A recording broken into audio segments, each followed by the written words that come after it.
Hello, this is Orson Wells. Why am I your host tonight? Well, who the hell knows? I floated in here and I was hoping this microphone belonged to a drive-through kebab place. I'm more disappointed than the time I found out that not only did Joseph McCarthy get into heaven, but he had already blacklisted me there as well by the time I arrived. Now I haunt the airwaves of small-time public radio. Sometimes I like to show up for a split second and hear a glass's mirror when he gets out of the shower. Yes. Anyhow, the Frankenstein folk want you to know that the freak winter weather has made it dangerous for them to meet up this week, lest they become ghosts themselves. They would, however, feel remiss in their duties as broadcasters if they didn't leave you with something. I've prepared a bulletin. Blah! Orson Wells, or somehow the ghost of me in the future, get out of here! Oh, I'm off on my ghostly tale to turn lights and appliances on and off at Kojo Namdi's house.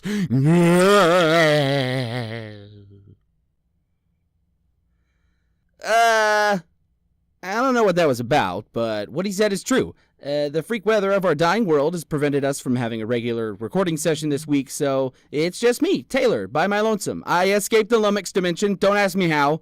It was painful in places I don't want to mention. But I'm here now.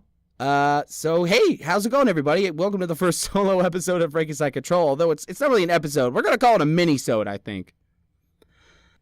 But yeah, so with said aforementioned weather, we couldn't get together. But B-Rai, being the master of forethought that he is, sent a carrier pigeon to deliver his unique take on the news, as he usually does per episode, and I thought I'd give you a little bit of that. You know, that carrier pigeon should be here any minute now.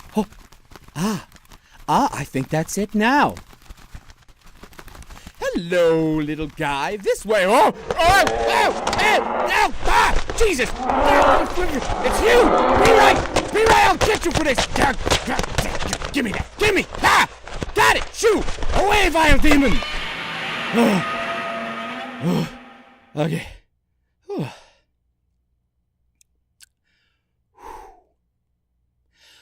Okay. Okay, so, there's a little envelope here. There we go. Just gonna...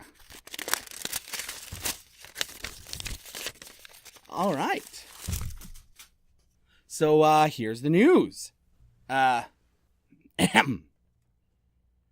U.S. news, astronaut Scott Kelly returned from his year-long stint in space.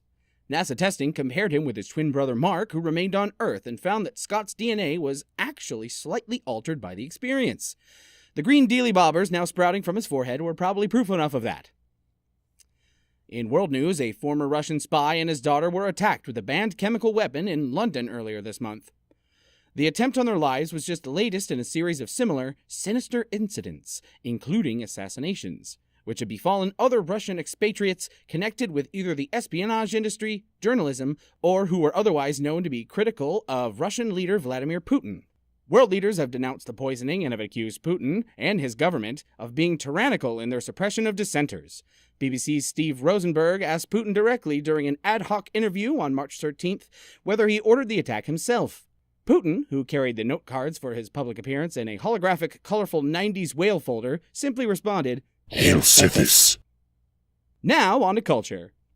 Frankenstein Control is pleased, sort of, to present this edition of B-Rai's Psychopath of the Week, the Carl Panzram story.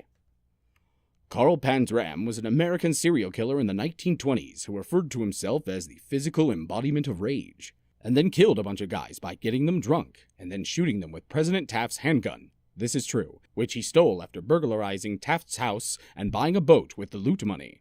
Notable quotes from Panzram himself frequently include his derision at the mere concept of remorse.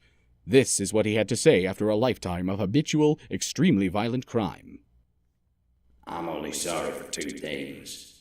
These things are, I'm sorry I have mistreated some few animals in my lifetime, and I'm sorry that I am unable to murder the whole damned human race.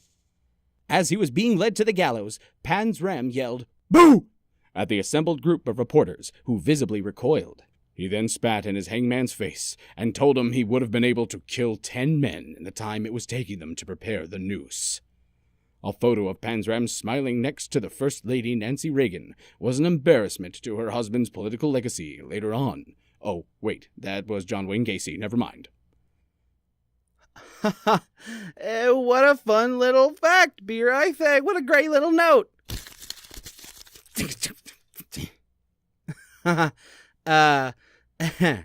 I guess at this point, I'm just chilling here, trapped by the howling flight beast outside my window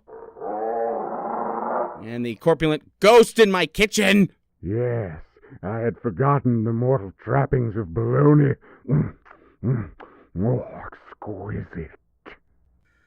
So I guess, I guess this is as good a time as ever to discuss some stuff that's been on my mind for the last few months. Firstly, I guess I wanted to ask anyone listening out there to, if you want to, if you're listening to the show, what have you liked about it so far? Like, if you've listened to a number of episodes, what would you like to talk about more? Or, what would you like us to do? Do you like our skits? Do you like our B-Rise news? What do you like? I know we can be kind of scatterbrained in our subject matter, and that kind of has formed the show's identity. But, we're always trying to improve and make the show more fun to listen to. And, that's kind of why we're doing this, to entertain folks. So, if there's some particular things you liked that we did before and like to see more of, go ahead and leave a comment. I personally, Taylor, I always check our comments as often as I can. We're still kind of small, so you're very likely to be seen. Secondly, I wanted to apologize. Personally, I wanted to apologize for stopping my streams that I was doing for a while. Despite my cheerful demeanor, these last few months, they've been kind of really hard, and I just haven't had the energy to do them like I used to. But, I promise I will be back doing at least some doodle streams, every now and again. Things in my life are kind of evening out, and things are going kind of good. And I really love doing the doodle streams with y'all. So, give me time and I shall return. And I guess, lastly, I really wanted to thank you all for listening to our episodes every week. Mom, of course, Josh, Autumn, Travis, Maddie, Elena, JD, Marianne, Brian, Nick, Nicole, and everyone else who listens into the show that haven't made their presence overtly known. Thank you. I mean it. All of you guys who take time out of your day, time that you could literally be listening to anything else, but instead you listen to us and our goofy antics. So thank you. It means so much that you guys not only listen to our work, but enjoy it as much as you do.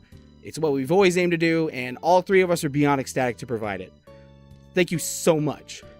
Oh, thank you so much. Oh, man. Oh, the wistful music. Oh, it's got me verklempt. Ooh. Hold back the tears, Taylor. You are not Markiplier. Hold. Fat one, I have need of mustard and grape jam. I demand you fetch them at once. God damn it, Orson Wells! You've eaten me so far at a house and home that now you're down to the condiments? Oh, I do not plan on eating the condiments. Oh, God! Oh, God! Tune in to Frankenstein Control next week, Jesus! Ah! That's a tender region! Ooh!